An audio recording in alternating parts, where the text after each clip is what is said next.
अस्सलाम वालेकुम। दुरूद शरीफ पढ़ें।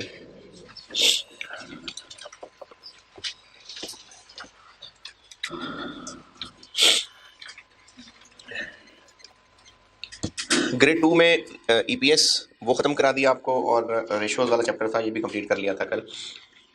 अब रेशियोज में जो बाकी सवाल रह गए हैं वो आपकी मर्जी है, जिसको जितनी तौफीक होती जाए, जिसका जितना दिल करता जाए। मेरी तरफ से वो चैप्टर हो गया। उस ग्रेड में एक और चैप्टर है फ्रेमवर्क का। तो जमशेद भट्ट साहब ने एक क्लास ली थी आपकी क्लास में, 71 लेक्चर।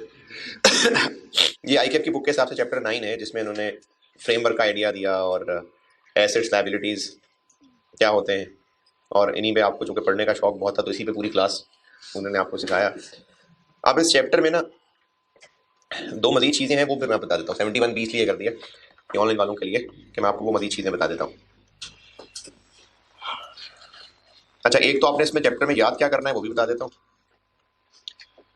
आईकेप की बुक का चैप्टर है चैप्टर 9। इसमें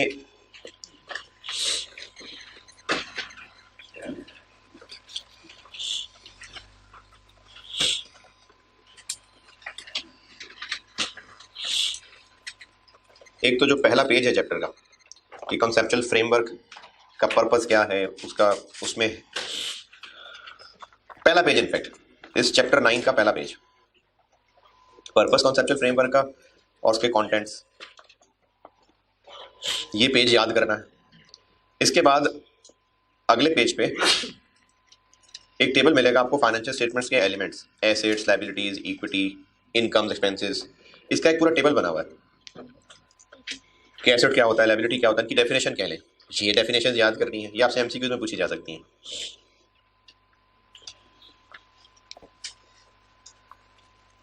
उसके आगे अगले पेज पे, अच्छा अभी अगला पेज क्या है इसमें उलझ जाएंगे, पेज 374 ये याद करना है, ये चैप्टर का पहला पेज है। पेज 375 पे एक टेबल बना हुआ है जिसमें इनकम्स, एक्सपेंसेस, एसेट्स, इनकी डेफिनेशंस हैं, ये याद करनी है।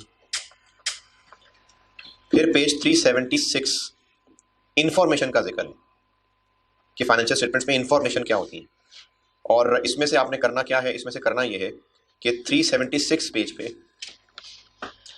376 पेज आईकेप की बुक का, बल्कि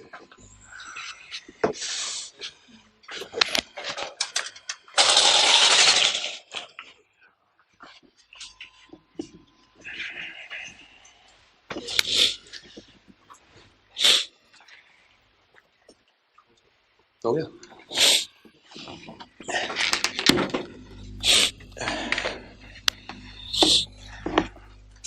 नहीं यार,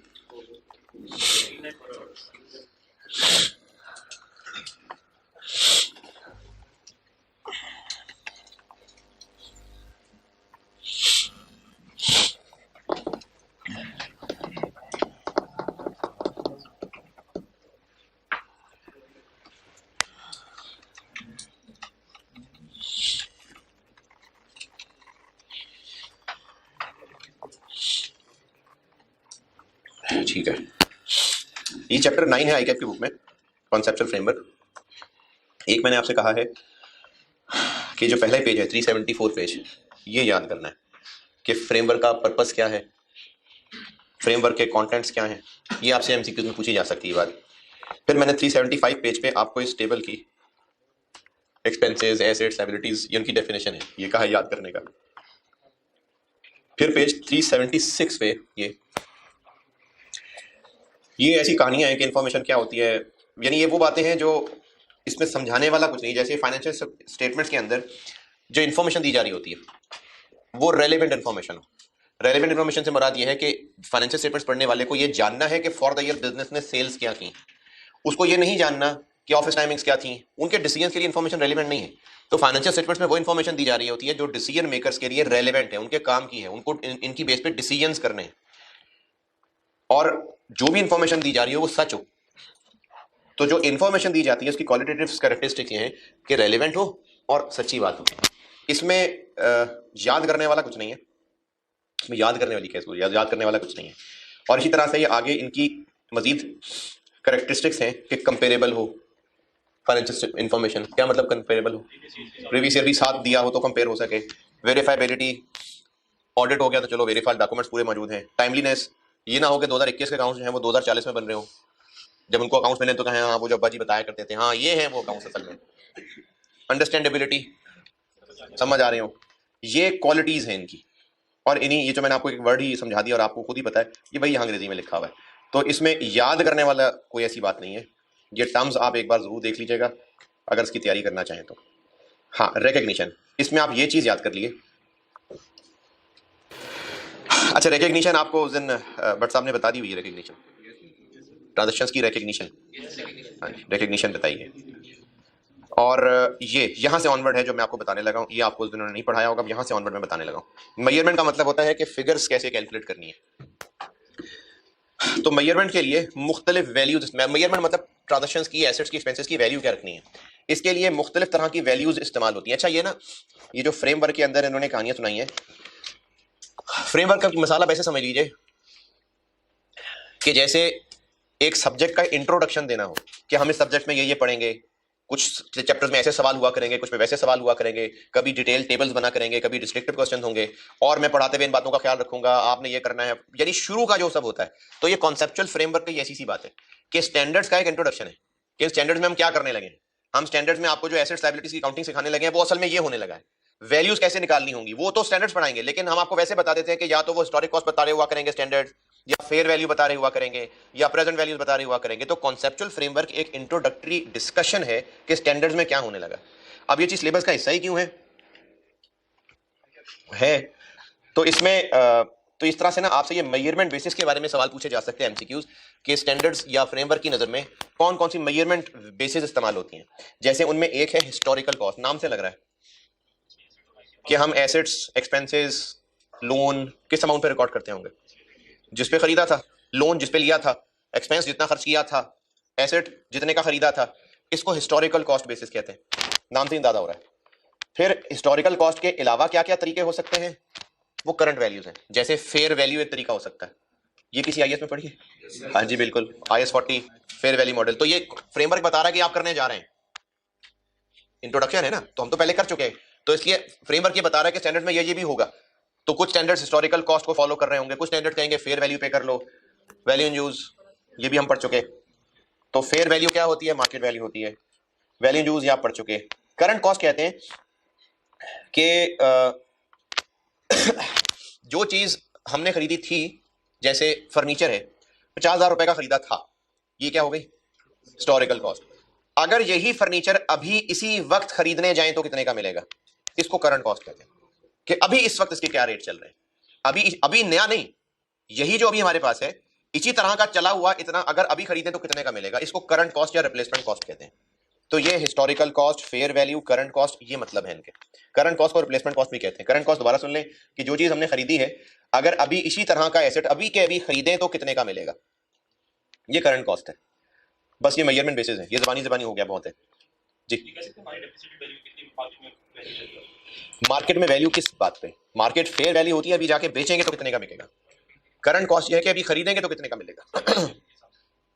नहीं, बात डेप्रिसिएशन की नहीं है, बात यह है कि ये एसी है, अगर ये 3 साल इस्तेमाल हो चुका हुआ एसी है तो इसकी करंट कॉस्ट ये है कि अभी मार्केट में 3 साल चला हुआ एसी, क्या ये पहले 3 साल चला हुआ 2.5 टन का एसी कितने का मार्केट में मिलता है, तो ये इसकी करंट कॉस्ट है। अभी हम इसी को उतार के ले जाके इसी को मार्केट में जाके बेचेंगे तो कितने का बिकेगा, ये फेयर वैल्यू। फेयर वैल्यू बेचने के एंगल से होती है और रिप्लेसमेंट कॉस्ट खरीदने के एंगल से होती है। कॉन्सेप्ट ऑफ कैपिटल मेंटेनेंस, ये एक फजूल सा कॉन्सेप्ट है, और इस कॉन्सेप्ट करें लाइट ऑन करें,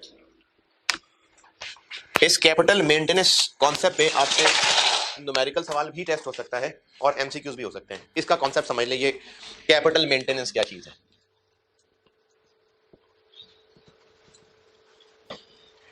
कैपिटल मेंटेनेंस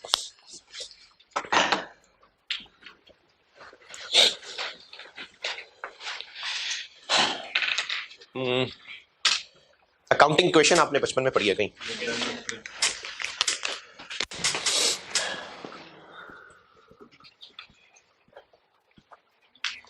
ये होती है एसेट्स, इक्विटी और liabilities.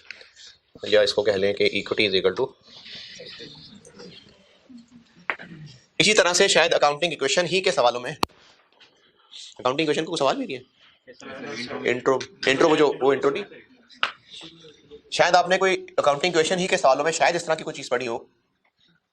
Opening capital plus profit plus मजीद capital minus drawings is equal to closing capital, ऐसा नहीं कुछ?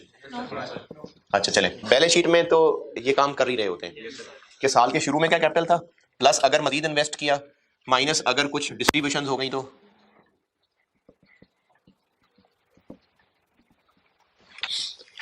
साल के शुरू में क्या कैपिटल था, अगर मजीद ओनर्स ने इन्वेस्ट किया या ओनर्स ने ड्रॉ कर लिया, प्लस जो साल प्रॉफिट कमाया is equal to closing capital. ये भी अकाउंटिंग क्वेश्चन तो खैर नहीं है, लेकिन ये कैपिटल की एक मूवमेंट कह लें। अगर इस चीज को जीरो समझ लें, यानी ना मजीद पैसा आया ना कोई ड्रॉ हुआ, तो opening capital plus profit is equal to closing capital. और कैपिटल को अगर मैं इस शक्ल से देखूं, एसेट्स माइनस लायबिलिटीज, अगर लायबिलिटी जीरो है तो यही एसेट्स कैपिटल हो गए। एसेट्स में क्या क्या हो सकते हैं, नॉन करंट, करंट, आगे मजीद property plant equipment, cash, inventory, ठीक है। बिल्कुल सिंपल रखते हुए बात बताता हूं। फर्ज करते हैं कि हमारे पास स्टॉक ही बस एसेट है, बस एसेट्स में सिर्फ स्टॉक है और कुछ नहीं है, कोई लायबिलिटी नहीं है, तो कैपिटल में भी अमाउंट कितनी आ रही होगी, वही स्टॉक के बराबर। बिल्कुल सिंपलेस्ट डिस्कशन रखने के लिए मैं आपको बस सिर्फ स्टॉक कह रहा हूं, ठीक है, लायबिलिटीज भी नहीं है, सिर्फ स्टॉक है। तो अगर साल के शुरू में, अच्छा ये जो इस वक्त हम कॉन्सेप्ट पढ़ रहे हैं ना, ये अकाउंटिंग डेबिट क्रेडिट नहीं होने लगा, या अगर मैं करूंगा भी तो ये वो नहीं है कि अच्छा क्या हमें ऐसे डेबिट क्रेडिट करना, नहीं, फ्रेमवर्क में बस एवी बाय द वे गपशप करते हुए कॉन्सेप्ट डिस्कस हुआ है। ये जो कैपिटल मेंटेनेंस का कॉन्सेप्ट है, ये फ्रेमवर्क में बस ऐसे ही एक डिस्कशन है, एवी दोस्त यार बैठे डिस्कशन कर रहे हैं कि अच्छा तेरा क्या ख्याल है, ऐसे नहीं कर लेना, हाँ ऐसे कर लेना चाहिए, जस्ट एक डिस्कशन है। इसको फॉलो किया जाता है? नहीं, इसको फॉलो नहीं किया जा रहा, बस एक डिस्कशन समझ के आप इस टॉपिक को देखिएगा। ये मत सोचिएगा अच्छा आज तक जो अकाउंटिंग पढ़े थे उसमें तो ऐसा नहीं किया था, बस ये एवं ही डिस्कशन। इसको फॉलो किया जाता है? नहीं, हो सकता कभी फॉलो किया जाना शुरू हो जाए, अभी इसको सिर्फ एक डिस्कशन के तौर पे समझिएगा। साल के शुरू में बिजनेस के पास बस स्टॉक पड़ा था 5,000 रुपए का, कोई एसेट नहीं, कोई और लायबिलिटी नहीं, तो फिर कैपिटल भी कितना हुआ, 5,000। ड्यूरिंग द ईयर खाली बैठा रहा, कुछ नहीं किया, ना कोई ग्राहक आया ना कुछ, बिल्कुल फारिग बैठा हुआ। साल के एंड पे भी यही स्टॉक इतने का ही पड़ा हुआ है। लेकिन इस स्टॉक की अगर वैल्यू देखी जाए, मार्केट की वैल्यू, तो वो 5,000 की जो पड़ी हुई चीजें थी अगर खराब होने वाली नहीं है, तो अब एक साल गुजरने के बाद भी वो 5,000 की होंगी? नहीं, कीमतें बढ़ रही हैं, हो सकता है बढ़ गई हो, 5500 की हो गई हैं। बुक्स में देखा जाए अगर, तो साल के शुरू में कैपिटल 5,000 था, साल के एंड पे 5500 हो गया। बजाहिर ये लग रहा है कोई पैसा उसने इन्वेस्ट नहीं किया, कोई ड्रॉ नहीं किया, तो ओपनिंग 5,000, क्लोजिंग 5500, तो फिर 500 शायद प्रॉफिट होगा। तो बजाहिर ये लग रहा है कि बिजनेस ने 500 का प्रॉफिट कमा लिया, जबकि असल में वो प्रॉफिट नहीं कमाया, वो तो वैसे ही उसके जो एसेट की कीमतें थी वो तो वैसे बढ़ गई, प्रॉफिट तो ना कमाया। ये जो इंक्रीज आया है ये तो वैसे ही बस वैल्यू बढ़ने का इंक्रीज है। अच्छा मैं फिर बता रहा हूं, इसको अभी अकाउंटिंग से मिक्स मत कीजिएगा कि अच्छा ऐसे तो हम कभी डेबिट क्रेडिट नहीं करते थे, ये जस्ट एमई डिस्कशन का कॉन्सेप्ट है कि साल के शुरू में उसके पास इतनी वर्थ की चीजें मौजूद थी, साल के एंड पे उन चीजों की वर्थ बढ़ गई है, और इस अकाउंटिंग क्वेश्चन के मुताबिक देखें तो हम कह सकते हैं ना कि उसका सरमाया बिजनेस में 5500 है, तो 500 का फिर प्रॉफिट कमा लिया उसने। क्या असल में प्रॉफिट कमाया? नहीं। कैपिटल मेंटेनेंस का कॉन्सेप्ट ये है कि प्रॉफिट बिजनेस सही मानों में तब कमाएगा कि साल के शुरू में जो उसका सरमाया था बिजनेस में, साल गुजरने के बाद जो वैसे ही उसकी वैल्यू बढ़ जानी थी ड्यू टू इन्फ्लेशन, अगर उससे ज्यादा भी कुछ एक्स्ट्रा कमाया है तो असल मानों में प्रॉफिट कमाया है। जैसे वही चीजें जो 10 चीजें थी, ईयर एंड तक पहुंचते पहुंचते उसके पास चीजें 10 नहीं 15 हो चुकी हैं, फिर सही मानों में उसने कुछ गेन किया है। अगर महंगाई की वजह से ही वैल्यू बढ़ जाए तो इनफैक्ट उसने कुछ नहीं किया। इसको मैं एक और मिसाल से बताता हूं। साल के शुरू में उसने जो कैपिटल इन्वेस्ट किया था, जो उसका कैपिटल बिजनेस में लगा हुआ था, वो मिसाल 5,000 वाली छोड़ दी मैंने, उसने बिजनेस में पैसा 50,000 रुपए लगाया हुआ था। अब उसने साल के दौरान चीजें खरीदी, बेची, और इस चीजें खरीदने बेचने में उसने प्रॉफिट कमाया 8,000 का। कैपिटल मेंटेनेंस का कॉन्सेप्ट ये है कि अगर वो ये पैसा बैंक में रख देता तो वहां से भी कुछ ना कुछ तो उसने साल में कमाई लेना था, क्योंकि वो ये पैसा बिजनेस का बैंक में नहीं रख रहा, अपनी तरफ से मेहनत कर रहा है। तो इस पे अगर वो बैंक में रख देता, या पैसे की वैल्यू जैसे चेंज हो रही है, शायद कितना बना 4,000 तो वो वैसे भी कमा लेता। अगर वो ये पैसा बैंक में रख देता और बैंक में पड़े पड़े 8% कमा लेता, क्योंकि पैसे की वैल्यू तो बदलनी थी, तो फिर ये तो उसने वैसे ही शायद कमा लेना था। बिजनेस करके क्या फायदा उसको हो रहा है कि वो तो 5,000 कमा रहा है। बात नहीं समझ रही, बस डिस्कशन हो रही है इस वक्त। मतलब आप इसको डेबिट क्रेडिट पे मत सोचें, अच्छा इसका डेबिट क्रेडिट क्या हो रहा होगा, अभी सिर्फ पॉइंट समझें। इसको एक और नजरिए से बताता हूं। 50,000 रुपए जो उसने बिजनेस के शुरू में लगाए थे, महंगाई हो गई। महंगाई होने की वजह से जो 50,000 रुपए की ताकत थी साल के शुरू में,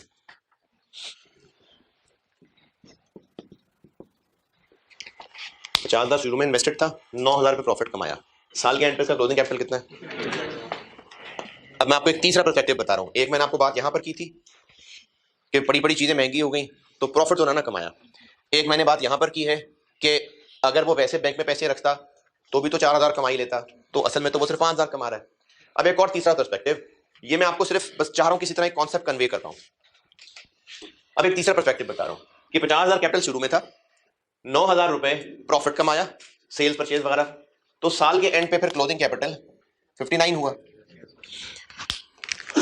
महंगाई होने की वजह से जो हैसियत 50,000 रुपए की थी, यानी जो चीज साल पहले 50,000 रुपए में आती थी, अब वो चीज 54,000 रुपए में आती है।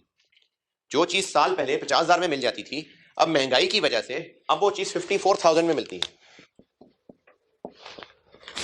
जो चीजें पहले 50,000 में मिलती थी, अब साल गुजरने के बाद महंगाई की वजह से वो 54,000 में मिलती हैं। और आपने इतनी मेहनत करके बिजनेस के पास 59,000 जमा कर लिया, तो अब इसकी उतनी ताकत रह नहीं गई। 50,000 जो साल पहले ताकत थी, अब वो 54,000 रुपए की वैल्यू है। जो चीज पहले 50,000 में खरीदी जा सकती थी, अब महंगाई की वजह से वो 54,000 में खरीदी जाती है। तो आपने बड़ा जोर लगा के कमा तो दिया, लेकिन रुपए की वैल्यू गिरने की वजह से असल में आप बिजनेस में कितना इंक्रीज ला पाए? 5,000। ये कैपिटल मेंटेनेंस का कॉन्सेप्ट है कि बिजनेस असल में सिर्फ तभी कमा रहा है सही मानों में अगर इन्फ्लेशन का फैक्टर डाल के जो अमाउंट बने उससे ज्यादा बिजनेस बढ़ा लिया हो। इन्फ्लेशन का फैक्टर डाल के जो अमाउंट बने, अगर उससे ज्यादा बढ़ा के आगे ले गए हैं नेट एसेट्स को, तो सही मानों में प्रॉफिट कमाया। कैपिटल मेंटेनेंस का कॉन्सेप्ट है कि कैपिटल में इन्फ्लेशन एडजस्ट करने के बाद जो अमाउंट बनती है, अगर प्लस माइनस करके ट्रांजेक्शंस करके हमारा क्लोजिंग कैपिटल इससे ज्यादा है, तो कहीं जाके प्रॉफिटेबल बिजनेस है। अगर हमने जोर लगा के बस 4,000 प्रॉफिट ही कमाया और अब हम एंड पे खड़े कि हमारी इक्विटी 54,000 की है, तो हमने इनफैक्ट कुछ भी नहीं किया, क्योंकि जो ताकत 50,000 रुपए की साल पहले थी, अब भी हम उसी ताकत पे खड़े हैं बिजनेस की, अब भी उसी परचेजिंग पावर पे हम खड़े। तो ये कैपिटल मेंटेनेंस का कॉन्सेप्ट है कि बिजनेस करते हुए प्रॉफिट भी कमाएं, लेकिन जो पैसा है उसकी वैल्यू मेंटेन करने की भी एफर्ट्स करें। मुझे नहीं हो रहा है, मुझे नहीं लग रहा मैं सही बता पा रहा हूं। पक्की बात है। तो कैपिटल मेंटेनेंस मकसद इन पैसों से प्रॉफिट कमाना है, लेकिन कम से कम इतना कमाएं ताकि इसकी जो वैल्यू है वो मेंटेन रह सके। 54,000 तक तो कम से कम होना, उससे ऊपर कमाएंगे तो लगेगा कि प्रॉफिट कमाया।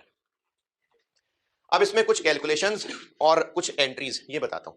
कॉन्सेप्ट कैपिटल मेंटेनेंस का ये था। अब एक सवाल के साथ ना मैं आपको इस कॉन्सेप्ट के 3 टुकड़े बताने लगा हूं। ये आपसे नाम लेके एमसीक्यूज में भी पूछे जा सकते हैं, छोटी सी कैलकुलेशन डबल एंट्री की पूछी जा सकती है। एक सवाल से सिखाता हूं।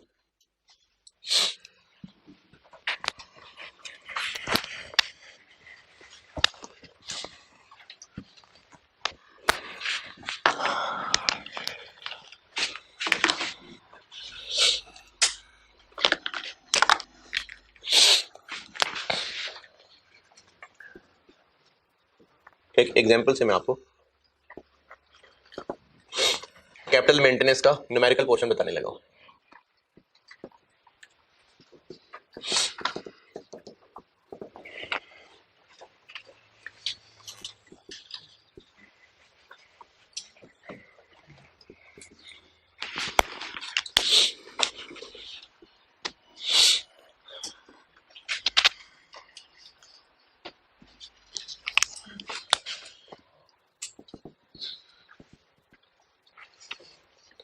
साल के शुरू में बिजनेस के पास 10,000 रुपए का स्टॉक है बस, और कुछ नहीं है बिजनेस में, तो बस कैपिटल भी 10,000 रुपए का है।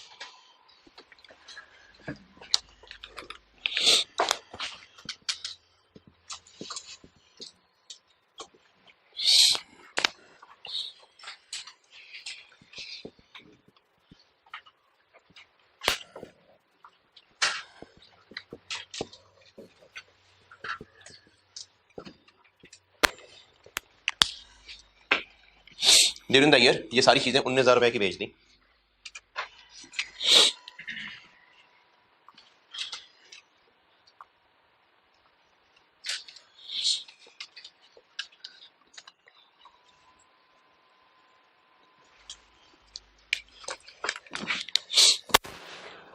जनरल इन्फ्लेशन रेट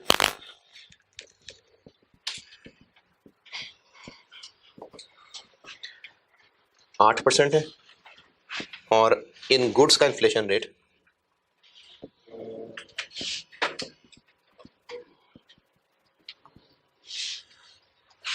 वो 5% है। जनरल इन्फ्लेशन रेट कहते हैं मुल्क में जो जनरली महंगाई हो रही होती है। जनरल महंगाई से मुराद ये है कि एक आम आदमी जिसने मेडिकल पे भी खर्चा करना है, बच्चों की तालीम पे खर्चा करना है, रोटी पे खर्चा करना है, कपड़े पे करना है, दवाइयों पे करना है, घर का किराया देना है, इन चीज़ों में क्या क्या महंगाई हुई है उनका एक एवरेज होता है, उसको जनरल इन्फ्लेशन रेट कहते हैं। और specific inflation rate of goods कि ये जिन गुड्स की बात हो रही है ये कितनी महंगी हो गई,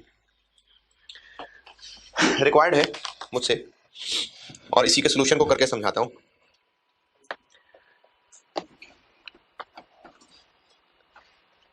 इनकम स्टेटमेंट और balance sheet,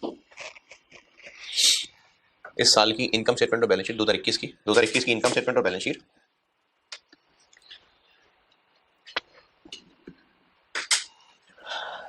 using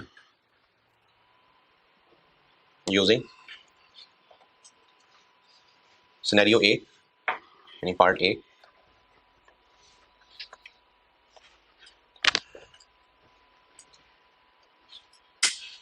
money financial capital maintenance concept, money financial capital maintenance concept, B real financial capital maintenance concept. A और बी में पहले वर्ड का फर्क है, बाकी सेम है। और C physical capital maintenance concept, physical capital maintenance concept.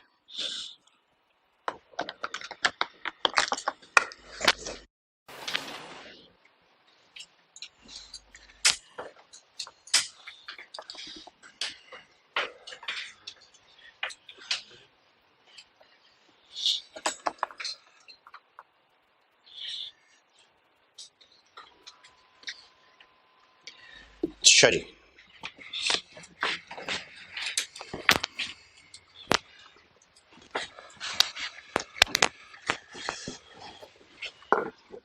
Capital maintenance का कॉन्सेप्ट क्या है कि सही मानों में बिजनेस प्रॉफिट तब कमा रहा है अगर जो इन्फ्लेशन के असरात हैं उनसे ज्यादा कमा ले, तो ये कैपिटल मेंटेनेंस का कॉन्सेप्ट है। ये क्या है? No, money financial capital maintenance, real financial capital maintenance, physical capital maintenance. Sales तो सेल्स हैं, ये मैं एसओसीआई बना रहा हूं। कितनी है सेल्स? 19,000। और cost of sales 10,000।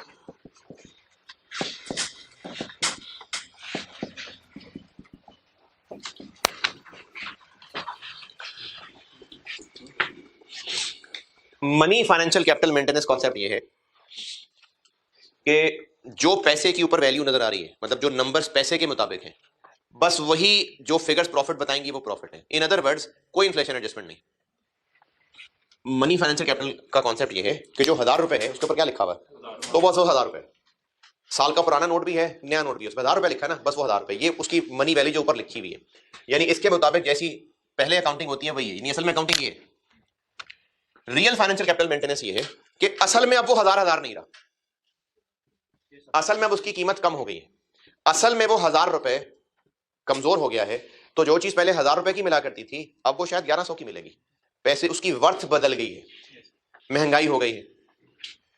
Real financial capital और फिजिकल कैपिटल, इन दोनों में कॉमन बात यह है कि ये दोनों महंगाई एडजस्ट करने की बात कर रहे हैं। लेकिन रियल फाइनेंशियल कहता है कि जो पैसे की वैल्यू बदली है वो महंगाई एडजस्ट करें। फिजिकल मेंटेनेंस कहता है कि तुम्हारे पास थे क्या क्या एसेट्स, उनकी महंगाई को देख के एडजस्ट करो। जैसे इस बिजनेस के पास क्या एसेट्स थे, स्टॉक्स की महंगाई एडजस्ट करें। पीपी था, पीपी की महंगाई एडजस्ट कर लो। कोई और मशीन थी, मशीन की महंगाई एडजस्ट कर लो। कोई और बिल्डिंग थी, उसकी महंगाई एडजस्ट कर लो। यानी जो जो कुछ तुम्हारे पास एसेट्स मौजूद थे उनकी महंगाई एडजस्ट करें। और रियल फाइनेंशियल कैपिटल मेंटेनेंस ये कहता है कि जो बस पैसे की महंगाई है वो एडजस्ट कर लें। करना दोनों ने महंगाई को एडजस्ट है। रियल फाइनेंशियल कैपिटल ने कौन सी महंगाई एडजस्ट करवानी है, जो वैल्यू ऑफ मनी है, पैसे। जो जो एसेट्स थे उन एसेट्स की महंगाई एडजस्ट करनी है। रियल फाइनेंशियल में कौन सी महंगाई एडजस्ट करूं, जनरल। यानी एक इन्फ्लेशन एक्सपेंस आएगा। साल के शुरू में कितना पैसा लगा हुआ था, 10,000। इन्फ्लेशन रेट क्या है, तो 10,000 8% अपनी कीमत खो गया। 10,000 का 8%, ये उसको एक एक्सपेंस मानता है। और फिजिकल मेंटेनेंस ये कहता है कि 10,000 रुपए को ना देखें, स्टॉक देखें। वो जो स्टॉक 10,000 रुपए का था उसमें कितनी महंगाई हो गई, तो उस 10,000 का 5%, ये कहता है जी आप उसको महंगाई समझें। फिर देखें वाकई प्रॉफिट हो रहा है कि नहीं हो रहा। तो 9,000 8200 मनी फाइनेंशियल कैपिटल मेंटेनेंस वालों के मुताबिक इन्फ्लेशन की टेंशन में न डले, बस ठीक है जो आपकी बुक्स बता रही है प्रॉफिट वो प्रॉफिट है। रियल फाइनेंशियल कैपिटल मेंटेनेंस वालों के मुताबिक सही प्रॉफिट तब कमाया आपने अगर जो पैसे की वैल्यू बदल रही थी उसको एज एक्सपेंस डाल लें। फिजिकल कैपिटल मेंटेनेंस के मुताबिक जो जो चीजें फिजिकली मौजूद थी उनकी महंगाई का फैक्ट डाल लें, फिर अगर कोई बचता है तो सही मानों में प्रॉफिट कमाया। और ये जो एक इन्फ्लेशन एक्सपेंस बनाया जा रहा है इसकी एंट्री होती है, अगर इसकी एंट्री करनी हो, इन्फ्लेशन एक्सपेंस डेबिट हो जाएगा और एक रिजर्व अकाउंट क्रेडिट हो जाएगा। इन्फ्लेशन रिजर्व भी कह सकते हैं उसको।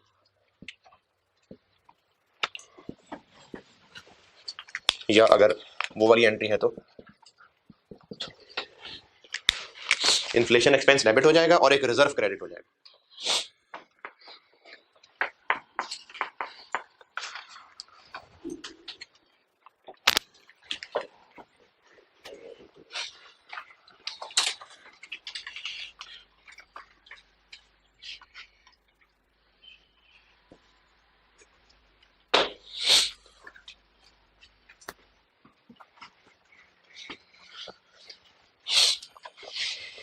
और इसकी बैलेंस शीट ये है,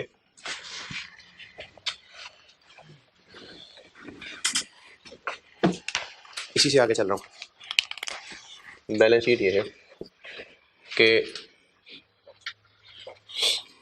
एसेट्स में आ गया हुआ कैश, एसेट्स में कैश 19,000 19,000 19,000 और कैपिटल ओपनिंग था और उसमें प्रॉफिट आके ऐड हो गया 10,000 10,000 10,000 प्रॉफिट आके ऐड हुआ 9,000 8285। और ये जो एक रिजर्व क्रिएट किया था, रिजर्व, ये भी इक्विटी का हिस्सा, इन्फ्लेशन रिजर्व 800, ये बैलेंस शीट हो गई। तो ये ड्रामेबाजी ये की कि प्रॉफिट असल में तब पता चलेगा जब महंगाई से भी ज्यादा कमाया तो उसका एंड रिजल्ट तभी निकाल सकेंगे जब महंगाई को एक एक्सपेंस बनाएंगे। फर्क सिर्फ इतना है कि रियल फाइनेंशियल कैपिटल मेंटेनेंस में हम पैसे की वैल्यू गिरने को एक एक्सपेंस ले रहे हैं, यानी जनरल इन्फ्लेशन रेट, और फिजिकल कैपिटल मेंटेनेंस में जो जो चीजें फिजिकली मौजूद थी उनकी महंगाई को एक्सपेंस ले रहे हैं। मैंने मिसाल में स्टॉक रखा था, अगर थोड़ा सा स्टॉक होता, थोड़ी सी प्रॉपर्टी प्लांट इक्विपमेंट होती, तो अकॉर्डिंगली उनकी वैल्यूज पे उनकी इन्फ्लेशन लेते। ये कैपिटल मेंटेनेंस का कॉन्सेप्ट है। हाँ, उस अमाउंट पे एक रेट, उस अमाउंट पे एक रेट।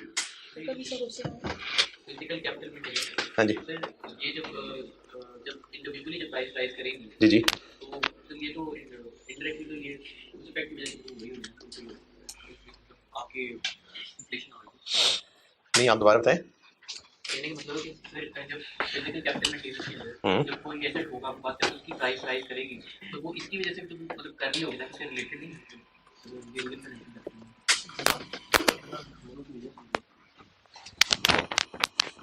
दोबारा।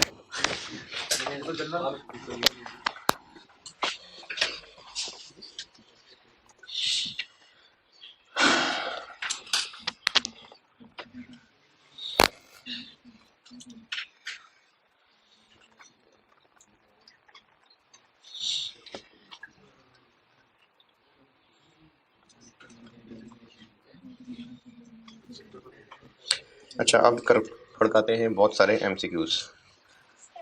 जी बस ये खत्म हो गया, ये इतना ही था। इसकी एमसीक्यूज की टेस्टिंग की है अगर हो सकती है तो, और या इस तरह का सवाल। जी जी बोलिए।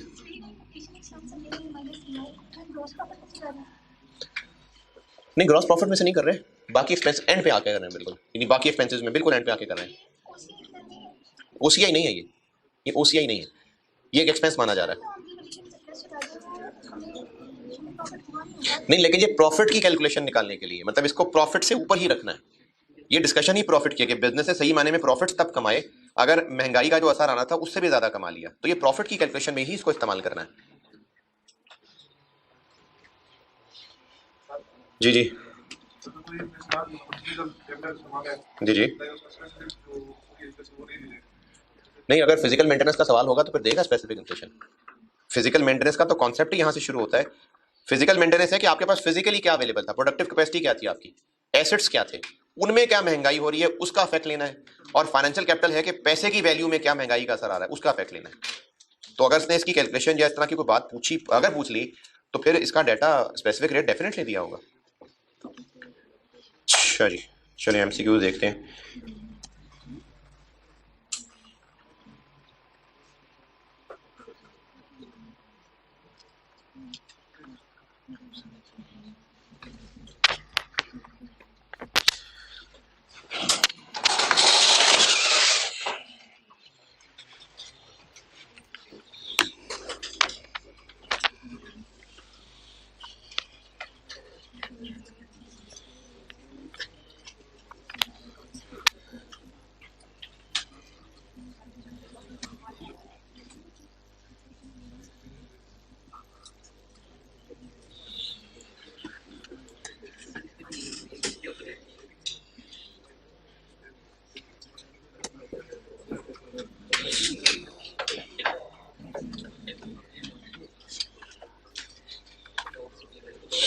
अच्छा, बाकी जो और चैप्टर्स पीछे भी इसी ग्रिड के पेंडिंग है ना, उनकी भी एमसीक्यूज खड़का देते हैं। ये मैंने खोल लिया है पहले, SOCIE statement of changes in equity, और न्यूमेरिकल वाले नहीं, सिर्फ जो कॉन्सेप्चुअल वाले हैं वो कर रहा हूँ। अच्छा जी, ठीक है। जी नहीं, ओपनिंग बैलेंस पे। अच्छा, ये बाकी भी सुने, अगर किसी को कंफ्यूजन है, ये इन्फ्लेशन रेट किस पे लगाए हैं? ओपनिंग बैलेंसेस पे। वो कॉस्ट ऑफ सेल पे नहीं लगाया मैंने, वो भी इत्तेफाक से 10,000 था तो आपको शायद लग रहा हो कि कॉस्ट ऑफ सेल पे लगाया, नहीं, ये कॉस्ट ऑफ सेल पे नहीं लगाए, ये ओपनिंग बैलेंसेस पे लगाया। साल पुरानी फिगर्स, क्योंकि साल गुजरा है तो उनकी वर्थ बदल गई है, तो ये जो इन्फ्लेशन रेट है ये ओपनिंग बैलेंसेस पे लगना है। हाँ जी, सोसी में इन दोनों में से कौन से अलग अलग नजर आ रहे हो? अच्छा, इसमें ना ये मैं खुद ही बताता हूँ क्योंकि इसमें कंफ्यूजन हो सकती है। सोसी में जो हम लाइन लिखते हैं ना, एक SOCIE statement of changes in equity, capital, premium, retain earnings, reverse surplus, मैंने आपको इस तरह से दो अलग अलग लाइनें लिखनी बताई थी। पैट की फिगर रिटेन अर्निंग वाले कॉलम में और ओसीआई की अपने रेलेवेंट रिजर्व में। ये भी हो सकता है और उसमें कोई हर्ज नहीं है कि टोटल कंप्रिहेंसिव इनकम के नाम से एक ही लाइन लिखी जाए ये क्या होती है टोटल कंप्रिहेंसिव इनकम? तो स्टेटमेंट तो कॉम्प्रिहेंसिव के द्वारा पैट 200, OCI 50,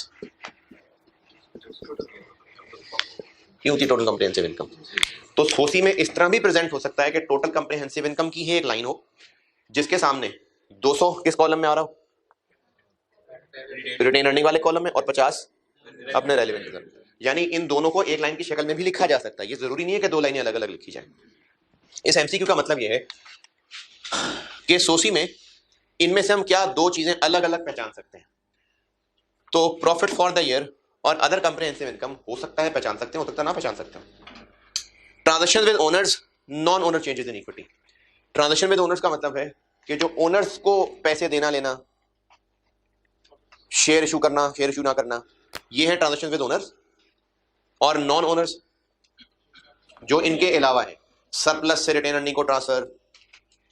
ओनर्स कौन लोग हैं कंपनी के? Share holders. तो उनके साथ क्या ट्रांजैक्शन हो रही है?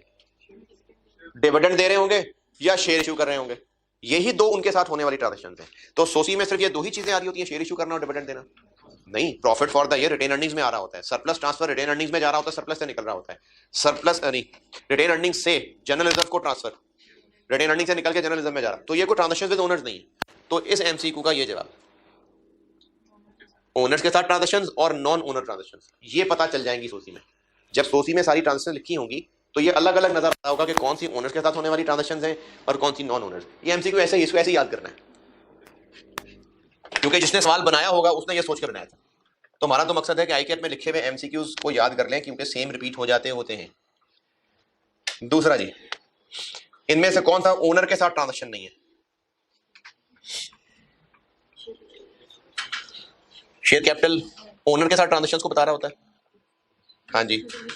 शेयर्स रिडीम करना, हाँ जी। बोनस इशू करना, हाँ जी। प्रॉफिट फॉर द ईयर नहीं। तो प्रॉफिट फॉर द ईयर है जो कि ओनर के साथ होने वाली ट्रांजैक्शन नहीं है। 3 का आंसर हाँ, तो राइट, बिल्कुल ठीक है। पहले क्वेश्चन 5 पढ़ ले, पहले क्वेश्चन 5, पहले 5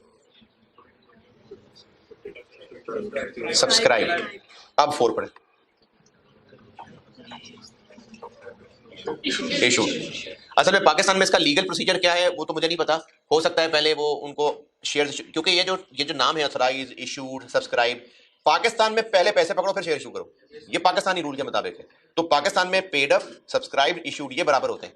लेकिन ओरिजिनली ये जो कॉन्सेप्ट है वो ये है कि शेयर इशू कर दिए, लोगों ने कहा नहीं नहीं हमें नहीं चाहिए, रहने दे, या लोगों ने पैसे दे दिए, तो जितने पैसे दे दिए वो पेड अप है। तो 4 का मतलब ये है कि कितने शेयर्स हैं जो हम लोगों को कह रहे हैं जी ये लो शेयर दे लो, तो वो इशूड कैपिटल। ये क्या है जी? 6, ये पेड अप है, बिल्कुल ठीक है।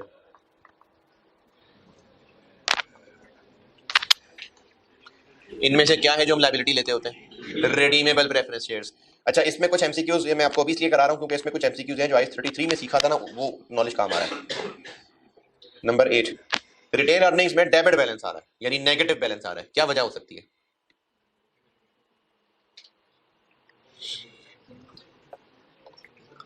और अगर आपको सारी वजह लग रही है तो ज्यादा कॉमन वजह क्या है? एक्यूमुलेटेड लॉसेस, ये एग्जाम में भी टेस्ट हो चुका है। Accumulated losses. रिटेन अर्निंग्स क्या होती है? Accumulated profits. तो अगर लॉस ही लॉस आ रहा है तो रिटेन अर्निंग नेगेटिव आ रही होंगी। तो रिटेन अर्निंग्स का डेबिट बैलेंस आने की वजह एक्यूमुलेटेड लॉसेस होना है। पहला इसलिए नहीं क्योंकि ये तो लीगली डिविडेंड नहीं बांट सकते, यानी ऐसा लीगली नहीं पॉसिबल है कि रिटेन अर्निंग्स नेगेटिव कर लेके सब बांट दिया, ये लीगली नहीं अलाउड है। कंपनी ने अपना कैपिटल रिडीम कर लिया, जरूरी नहीं है इसे रिटेन अर्निंग का डेबिट बैलेंस आए। कंपनी ने बोनस शेयर इशू कर दिए, नहीं डेबिट बैलेंस नहीं आ सकता। तो डेबिट बैलेंस सिर्फ उस सूरत में आएगा अगर लॉसेस हैं तो बी आंसर है। ये न्यूमेरिकल हो गया, न्यूमेरिकल हो गया। 11,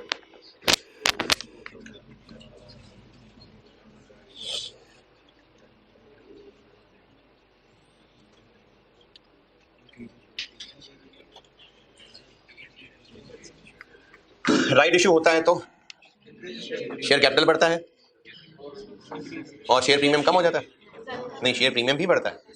तो ए और सी।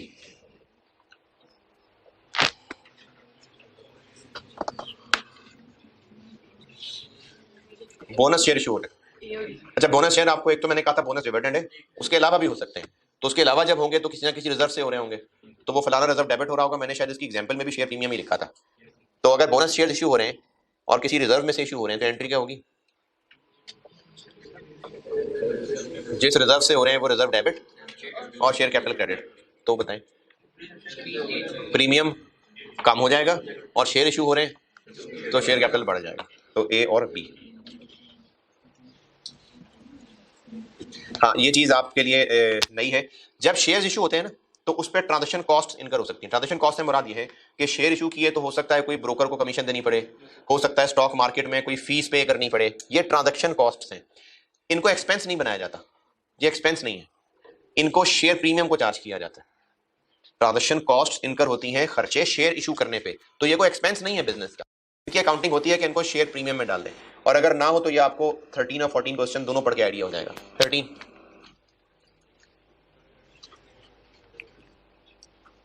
हाँ जी, शेयर प्रीमियम। 14,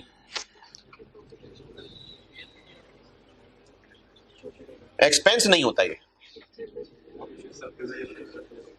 रिवैल्यूएशन सरप्लस में क्यों भाई? रिटेन्ड अर्निंग्स में। रिटेन्ड अर्निंग एक्सपेंस नहीं है, क्योंकि बिजनेस का एक्सपेंस थोड़ी है, बिजनेस काम थोड़ी कर रहा है। ये तो ओनर से पैसा ले रहे हैं हम, ओनर्स को शेयर इशू करके। ये कोई बिजनेस का एक्सपेंस नहीं है। तो शेयर इशू करने का खर्चा, ये बात अपने पास लिख लें कि शेयर इशू करने का जो खर्चा होता है ना वो प्रीमियम को चार्ज होता है, और अगर प्रीमियम नहीं है तो फिर रिटेन अर्निंग्स को चार्ज होता है। एक्सपेंस नहीं होता ये।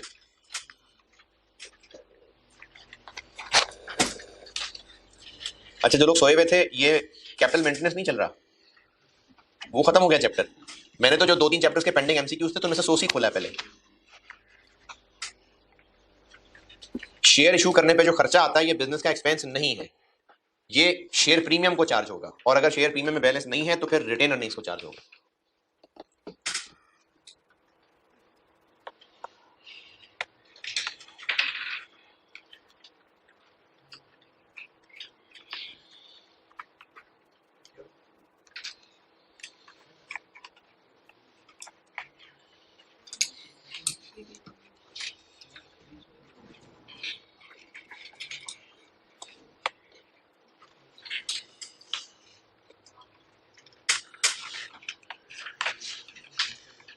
देख लिया? नंबर 15, इंक्रीमेंटल डेप्शन क्या होती है? वो जो सरप्लस से ट्रांसफर करते हैं। तो इंक्रीमेंटल डेप्शन सोसी में कैसे आएगी? सरप्लस से निकल के, तो सरप्लस डिक्रीज और retain earning increase. Numerical numerical numerical, हाँ जी 21। गुडविल तो नहीं आ रही उसमें कहीं, बिल्कुल ठीक है goodwill.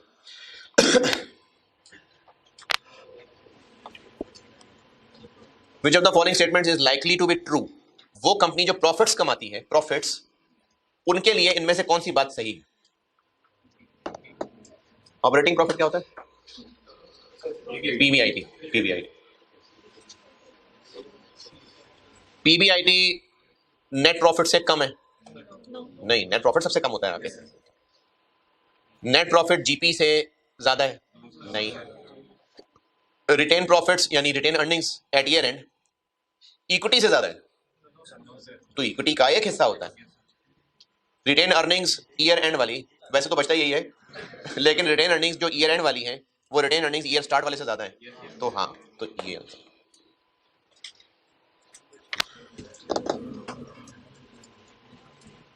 Which of the following is not? इनमें से क्या है जो सोसी का हिस्सा नहीं है? कैश का बैलेंस थोड़ी सोसी में आ रहा होता है। सी, प्रेफर्ड स्टॉक मतलब preference shares.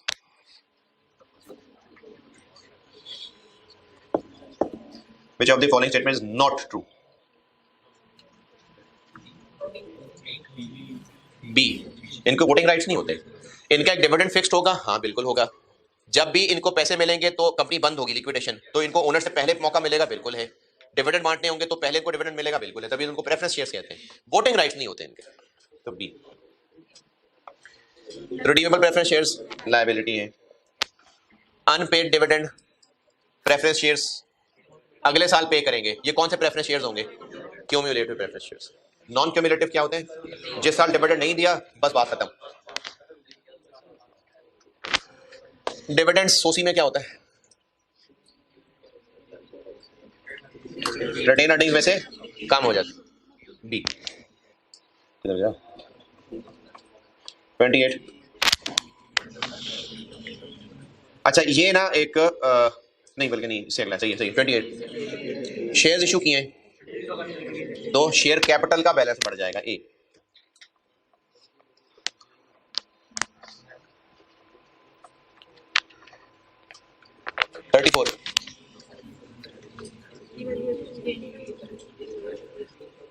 Revaluation reserve reverse surplus को कहते हैं। हाँ जी।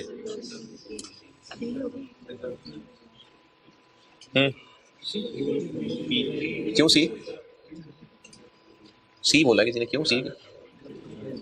क्यों सी? हाँ जी।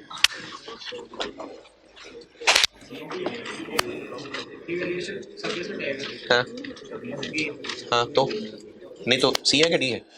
क्यों सी? तो सरप्लस भी तो सोसी में आता है।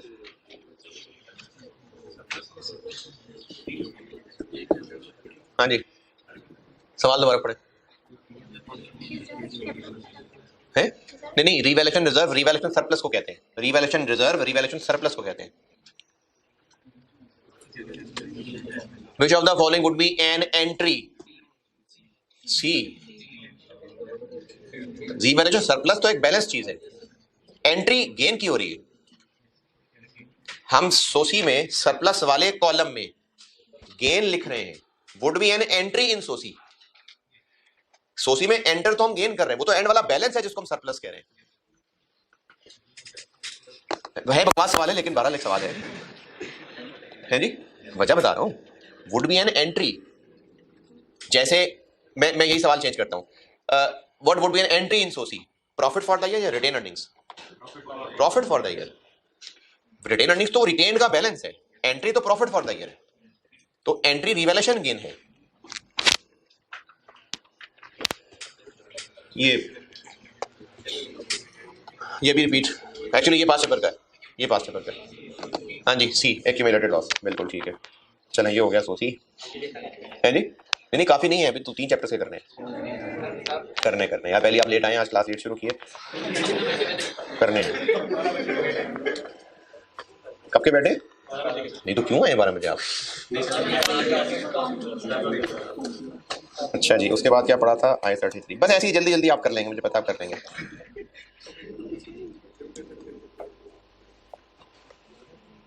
ये न्यूमेरिकल वाले नहीं करा रहा, ये तो आप जो सवाल कर रहे होते हैं बस वो प्रैक्टिस काफी है। मैं तो वो कॉन्सेप्चुअल चीजें MCQs कर रहा होता हूँ बस। IS-33 हाँ 2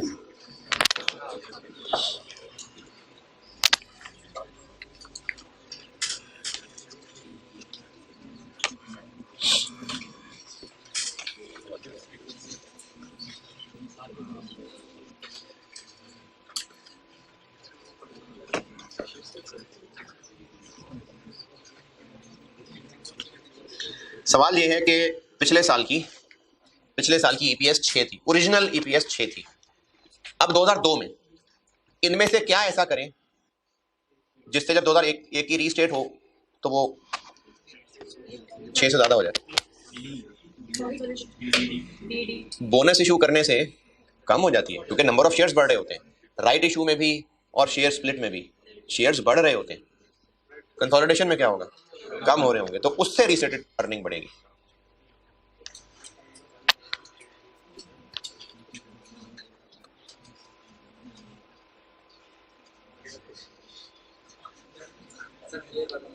है जी? अच्छा चलो रहने दो।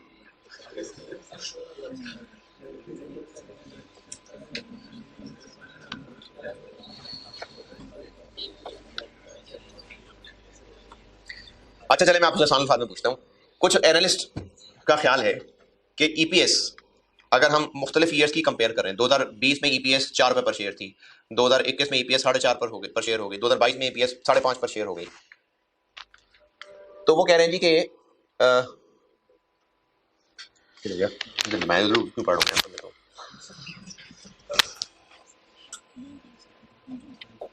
वो कह रहे हैं कि अगर आप EPS का ट्रेंड देखें कि 3 था, 3.5, 4, 4.25, 5, 6, ये ज्यादा बेहतर बिजनेस की परफॉर्मेंस बताएगा बनिस्बत अगर आप टोटल प्रॉफिट्स देख रहे हो।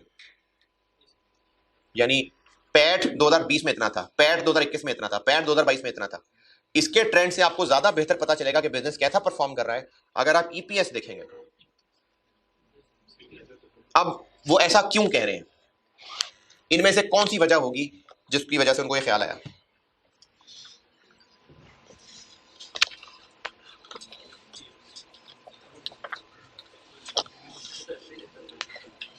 अच्छा, ए का मतलब ये है कि चूंकि पैट में हम अपनी अकाउंटिंग डेबिट क्रेडिट हेर फेर करके पैट को चेंज कर सकते हैं, लेकिन ईपीएस में ये नहीं हो पाएगा। हो जाएगा भाई, उसी पैट से तो ईपीएस निकलती है, तो ए वाली तो बात होंगी है। सी नहीं सी के जो डाइल्यूटेड ईपीएस होती है वो असल में फ्यूचर का ट्रेंड दिखा रही, बात तो फ्यूचर की कर ही नहीं रहा, वो तो कह रहा है कि पास्ट ट्रेंड ईपीएस पैट से बेहतर क्यों है, तो सी वाली भी बात बेकार है। डी में वो कह रहा है, अच्छा ये डी जो है ना ये IAS 8 की बात है, इनफैक्ट जवाब बी ही है इसका। बी का मतलब ये है कि पैट अगर बढ़ रहा है तो हो सकता है कि पैट इसलिए बढ़ाओ क्योंकि बिजनेस में और पैसा रेज हुआ था, उसने और पैसा इन्वेस्ट किया था, तो पैट तो बढ़ना ही था। लेकिन ईपीएस बताएगा कि वाकई बिजनेस ने ग्रो किया है। जैसे ईपीएस में हम क्या करते हैं कि शेयर इशू हुए थे फुल मार्केट प्राइस पे या राइट शेयर इशू हुए थे, हम इस चीज का इफेक्ट नंबर ऑफ शेयर्स में एडजस्ट कर लेते हैं। अगर वाकई सही मानों में जितने पैसे आने चाहिए थे तो नंबर ऑफ शेयर्स किसी और तरह निकालते हैं, अगर सस्ते पैसों में शेयर इशू किए होते हैं तो नंबर ऑफ शेयर्स किसी और तरह निकालते हैं। तो ईपीएस निकालने से ज्यादा बेहतर पता चलता है कि बिजनेस की परफॉर्मेंस क्या है। ऊपर से गई बात, न्यूमेरिकल है, न्यूमेरिकल है, न्यूमेरिकल है, न्यूमेरिकल है, न्यूमेरिकल है।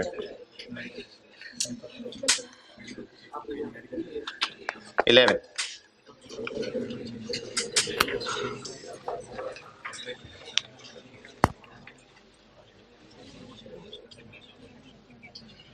अच्छा, डाइल्यूटेड ईपीएस बेसिक ईपीएस से कम होती है क्योंकि मकसद ही ये होता है कि ईपीएस ने गिर जाना है। तो डाइल्यूशन ही तब है अगर ईपीएस अर्निंग पर शेयर कम हो जाए, या अगर अर्निंग की बजाय लॉस था बिजनेस में तो वो ज्यादा हो जाए। ये कह रहा है अर्निंग है तो वो भी कम हो जाए, लॉस है तो वो भी कम हो जाए। नहीं, पहले वाली बात सही है, तो स्टेटमेंट 1 ट्रू है।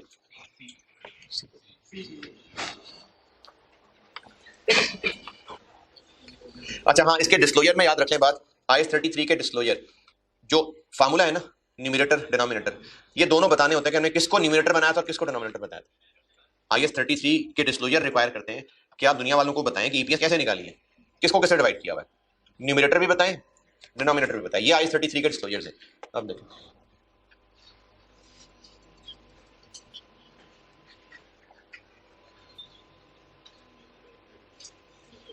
पेज 2 का है,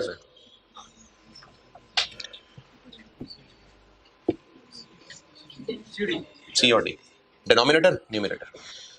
IAS 33 का डिस्क्लोजर है कि जो फार्मूला है न्यूमरेटर डिनोमिनेटर वो दोनों बताएं। तो ये ज्यादा देर तो नहीं हो रही ना? नहीं निकाल कोई नहीं है, वो तो अपने कैश पे शुरू कराना है? अगली क्लास 13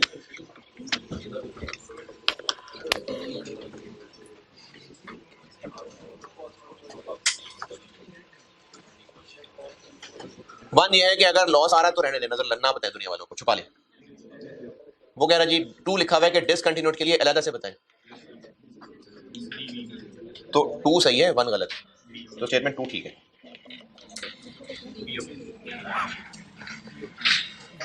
पर थोड़े सही हैं 35-40 में से।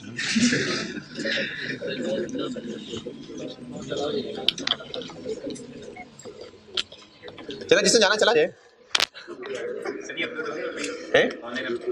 क्यों यार, बारिश तो नहीं हो रही है?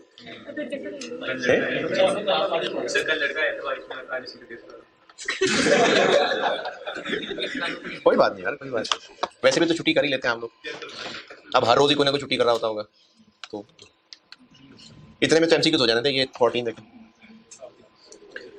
अरे नहीं आखिरी नहीं है, ये है और भी है।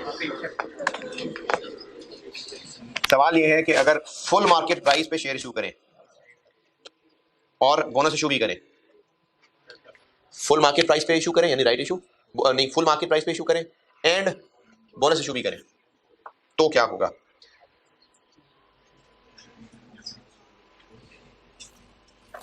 बोनस इशू का इफेक्ट बस उस दिन से ऑनवर्ड रहेगा या पिछले वाले शेयर्स पे भी जाता है? पिछले शेयर्स पे भी जाता है, सिर्फ उस दिन से ऑनवर्ड तो नहीं रहता। हाँ, जो कैश पे इशू हो रहे हैं वो सिर्फ उस दिन से ऑनवर्ड आते हैं। तो ये गलत है, ये सही है। न्यूमेरिकल आखिरी है, ईपीएस का आखिरी है। हाँ जी,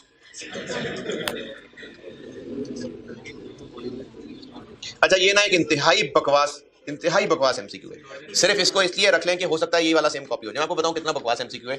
वो कह रहा है जी कि इनमें से किसके लिए पैट को एडजस्ट नहीं करना, ताकि आप यानी बेसिक ईपीएस कैलकुलेट करते हुए पैट में क्या एडजस्ट नहीं करना। ऑर्डिनरी डिविडेंड एडजस्ट करते हैं? ईपीएस बेसिक ईपीएस का फार्मूला था एक, पैट माइनस किसका प्रेफरेंस डिविडेंड, इररिडीमेबल। इसका एडजस्ट करते ना, इसका तो नहीं ना करते। अगर सिर्फ ये ऑप्शन होती तो फिर मुनासिब सवाल है। पूछा ये है कि पैट में कौन क्या चीज एडजस्ट नहीं कर रहे होते, क्यों नहीं एडजस्ट कर रहे होते? क्योंकि पहले ही वो एक्सपेंस बन चुका होता है, मजीद एडजस्ट नहीं कर रहे होते। तो आंसर भी यही है कि हाँ जी ये है जो एडजस्ट नहीं कर रहे होते। तो ये कर रहे होते हैं क्या? मतलब ये तो कोई ये भी एडजस्ट नहीं कर रहे होते। तो इसलिए एक बकवास एमसीक्यू है। यानी अगर आप इसमें ऑप्शन सी और डी छोड़ दें तो फिर ये ठीक है कि इनमें से कौन सा है जो हम बेसिक ईपीएस के लिए एडजस्ट नहीं कर रहे होते। इसको पेपर में आता है तो आप इसी को सिलेक्ट करें, क्योंकि पेपर में आने का सेम एमसीक्यू आने का मकसद है कि उसने यहीं से कॉपी किया है। तो बस फिर आप यही वाला आंसर करें। अच्छा जी, ये हो गए ईपीएस के एमसीक्यूज। रेशोज,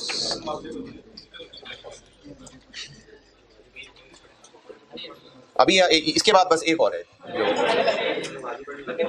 नहीं तो फिर ठीक है, फिर आप एमसीक्यूज कर लीजिएगा खुद ही, कोई मसला नहीं। बस ठीक है, हो गए एमसीक्यूज। ये देखे ना, ये रेशियोज वाले एमसीक्यूज हो गए।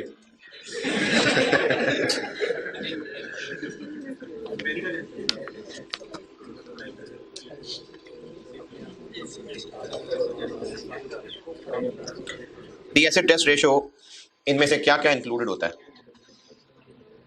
इनमें से क्या क्या इस्तेमाल होता है? इन्वेंट्री होती है इस्तेमाल? नहीं, वो एक्चुअली वो माइनस इसलिए कर रहे होते हैं क्योंकि करंट एसेट्स में वो। तो अगर आप बैलेंस शीट में से चीजें पिक करें तो इन्वेंट्री नहीं हो रही होती इस्तेमाल। तो इन्वेंट्री नहीं हो रही होती इस्तेमाल, यानी 2, 3 and 4। चलिए,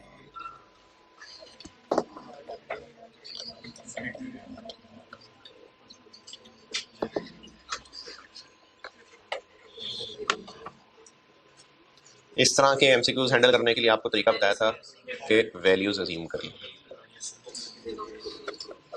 तो कर लेंगे। न्यूमेरिकल, हाँ जी, कोई रेशियो निकालते हुए इनमें से क्या फिगर इस्तेमाल करनी है? फिनिश गुड्स इन्वेंट्री, ये भी इन्वेंट्री है। रॉ मटेरियल्स एंड कंज्यूमेबल्स, ये भी इन्वेंट्री है। Long term loans, accounts payable मतलब क्रेडिटर्स, तो करंट लायबिलिटीज होती है ना इस्तेमाल। हाँ, तो अकाउंट्स पेबल है जो इस्तेमाल होते हैं। न्यूमेरिकल, ये चीज देखें, ये अभी नहीं करने लगे, लेकिन ये 50% मार्कअप है। अगर वो जीपी ऐसे कर ले, नहीं, ये वैसा नहीं है। Aamir sells fish and Abid sells books. वही तो 7वीं 8वीं की मैथ का सवाल लग रहा है मुझे। आमिर मछलियां बेचता है और आबिद जो है वो किताबें बेचता है। दोनों 50% मार्कअप कमाते हैं।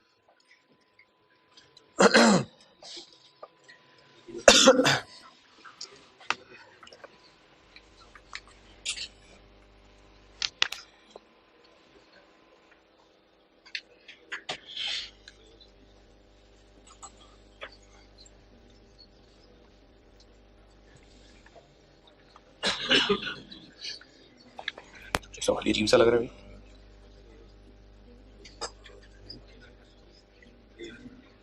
मुझे सवाल ही अजीब सा लग रहा है।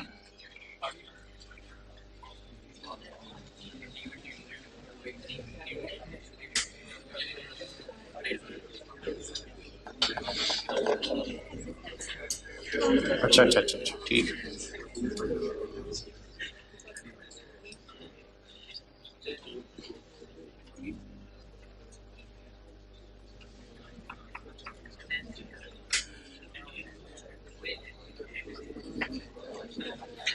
अच्छा, ठीक है। सवाल समझाता हूं आपको। आमिर मछलियां बेचता है, आबिद जो है वो किताबें बेचता है, और इन्होंने रखा ये मामला हुआ है कि जो भी प्रोडक्ट बेचेंगे 50% मार्कअप पे बेचेंगे, यानी जो भी 100 रुपए की चीज खरीद के लाएंगे ये 150 की बेचेंगे। ये मतलब है कि 50% मार्कअप पे ऑपरेट करते हैं। कितना मार्जिन बना? मार्जिन कितना बना?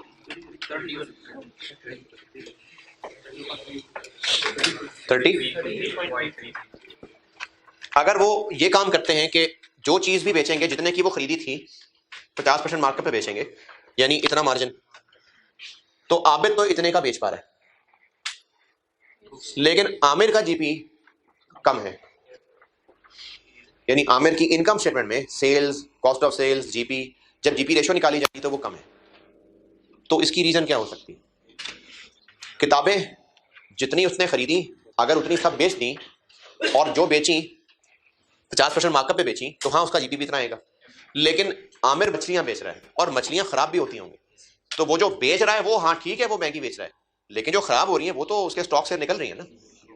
देखिए, opening plus purchases minus closing, ये कॉस्ट ऑफ सेल्स होती है। तो जो मछलियां खराब हो रही हैं वो क्लोजिंग स्टॉक से तो गई और बिक भी नहीं रही, तो कॉस्ट ऑफ सेल्स तो बन रही है, सेल्स नहीं हो पा रही, तो इसलिए इसका जीपी कम आ रहा। तो ये रीजन है। बस थोड़े से रह गए सवाल, देखें थोड़े से बस।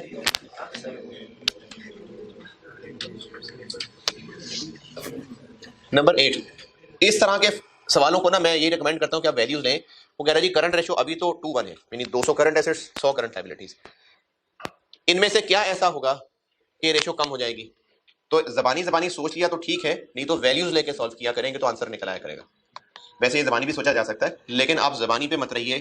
इस तरह के सवालों को जबानी करेंगे ना तो उसमें ट्रिकी होने की वजह से गलत कर जाएंगे। रेशोज, ये रेशोज हैं सामने भी। रेशोज में आपको इस तरह के सवालों की टिप ये बताई थी कि कोई वैल्यूज अज्यूम करे और देखें उन वैल्यूज में क्या फर्क पड़ रहा है। अच्छा,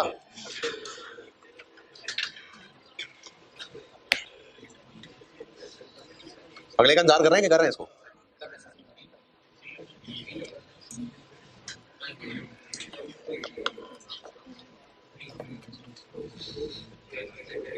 ठीक है, वैल्यूज लेके कर लीजिएगा, उसको वैल्यूज लेके देखिएगा।